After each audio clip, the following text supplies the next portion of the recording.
What do you mean? Who are you? It's me. I know. It's been an awfully long time since I've done a video. Been busy though, and we'll get to that. Lots to tell you. St. Louis Randonneurs is he's doing all right. Had a really couple of events. I think we've had 3-4 events now. Lots to talk about. Lots of ups, lots of downs. But I'm on a permanent route in. Just leaving Glen Carbon, Illinois right now. It's a 100k permanent route that my buddy Charlie Rudder kind of designed. Back on the MCT again. Man, I love it out here. But all right, I'm gonna get on down the road. I'm gonna get out of town a bit, so I don't have to worry about these stop signs. And I'll see you in a few. This is the Goshen Trail. Just leaving Glen Carbon, headed to the north towards Troy, and then I swang. I think it's southeast, but this is the Goshen Trail. Love the MCT. So what have I been up to? I've had a really good summer with the kids. I've not done a lot of riding because obviously the kids have been off school.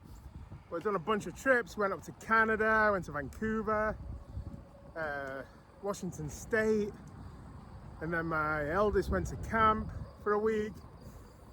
And then we went to Mexico, so an all-inclusive resort. We've had a summer, but I can tell I'm packing on the pounds. I've not been on my bike that much. And probably put on 10 pounds over the summer.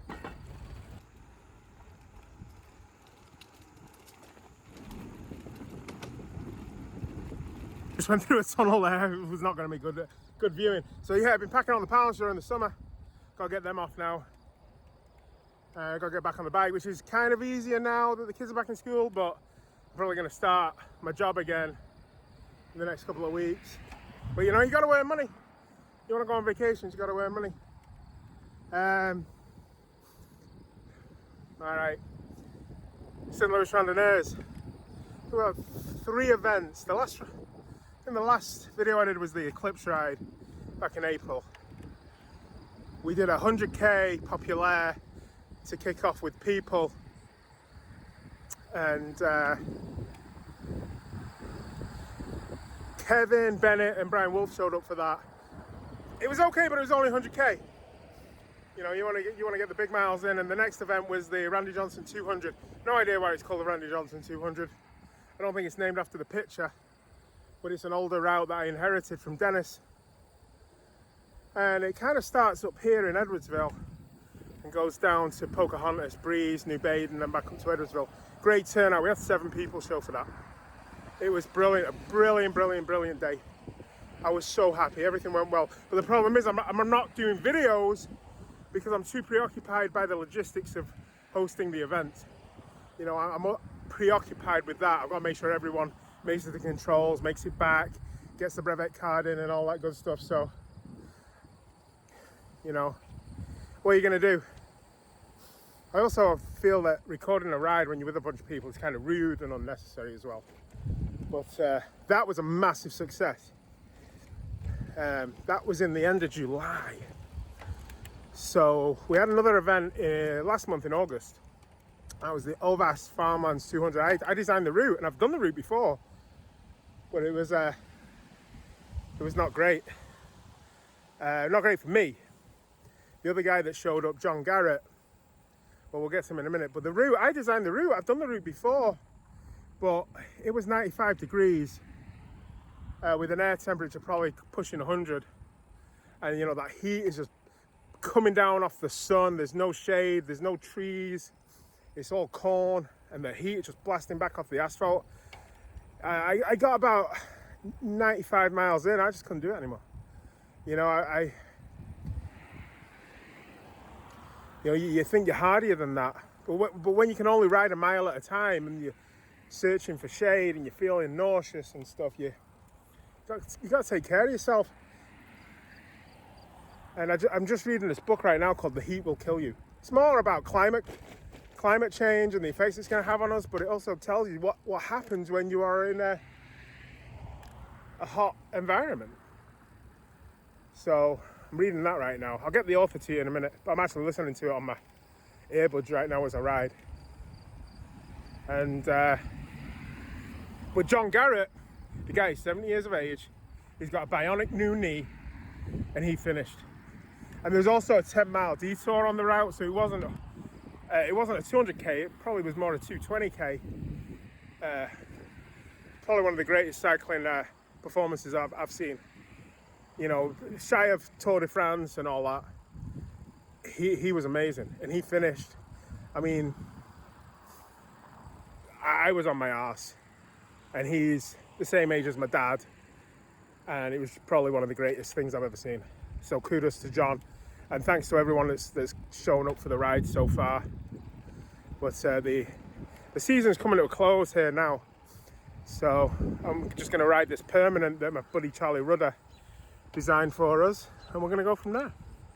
This is one of the controls on the route. It's called Graffiti Bridge, and you can obviously see that the local youths have gone to town here with the spray paint. It's like, you know, on the Giro and the Tour when they're going up mountains and people write their names on the road. It's kind of like that, but with more cursing and dicks. But yeah, obligatory bike bridge lean photo there. All right, cracking on now.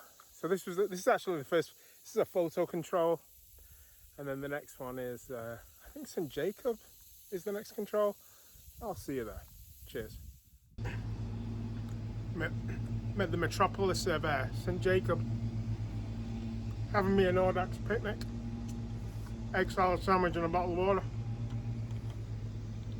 It's warm, but it's a nice warm. Not like the oppressive heat from the other day. But I got stopped here, got some ice in my bottles, got some water, good to go. Good route this. Cheers, Charlie. Not bad at all. All right, finish up with the control and keep digging. The place for cycling takes you.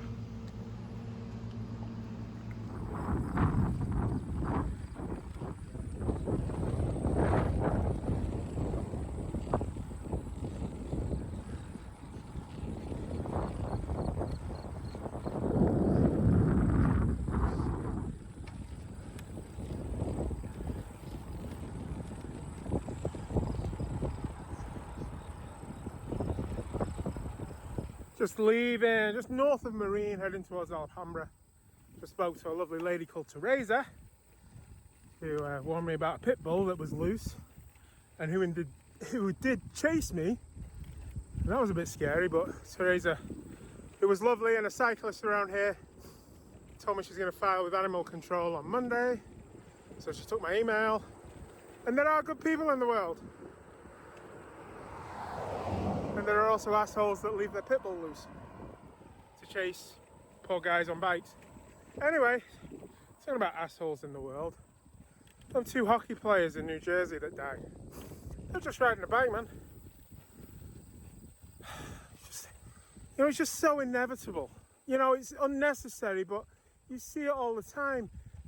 You know, one that was very hard for us all in this community to take was Martin Shipp in North Carolina, who was knocked over and killed the same day as the hockey players. You know? We're just riding a bike on the road, man. It's not... Just keep an eye out for us. You know? Don't drink and drive. You know, and I keep hearing about all these cyclists that run red lights that, you know, it's no excuse. That's victim blaming. You know, I'm a cyclist. I occasionally run a stop sign. Occasionally, I do. You know, but the Idaho stop law should be a thing all over anyway. That's beside the point.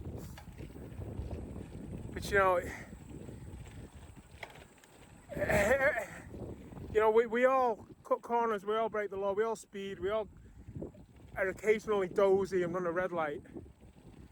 But when you're taking someone's life because of that, you have to go to prison.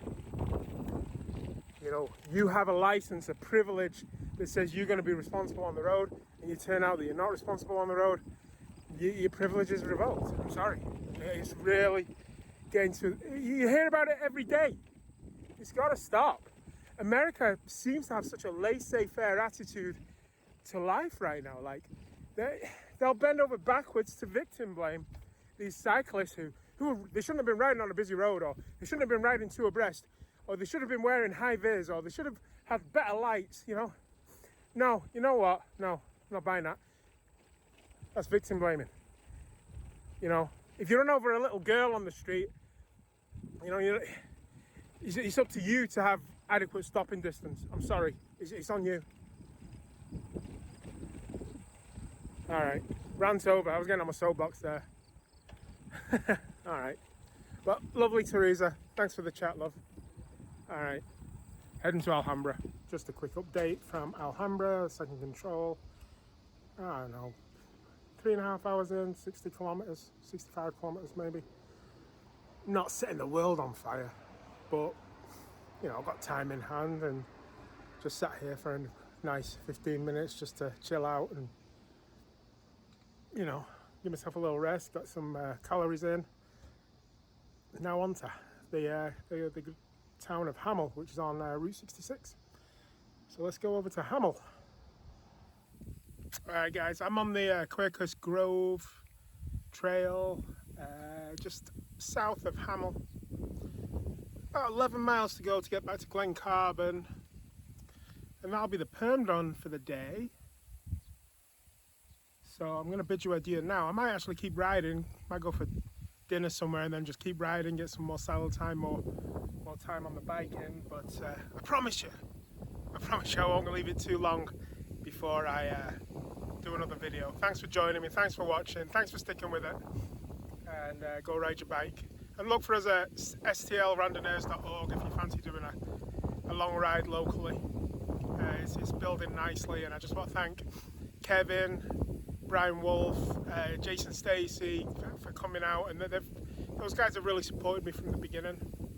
So yeah. Alright, I'm going to bid you adieu. Take care, bye bye. A couple of things before I leave you. I'm in Edwardsville. There was a cat, a little ginger tomcat called Newt that used to roam the trail, and all the a real friendly cat, and used to go up to the bikers and say hi, and became a bit of a celebrity. And Newt didn't make it. You know, nature is what nature is. It's a cruel world. But I mean, Newt was famous in the local bicycling law.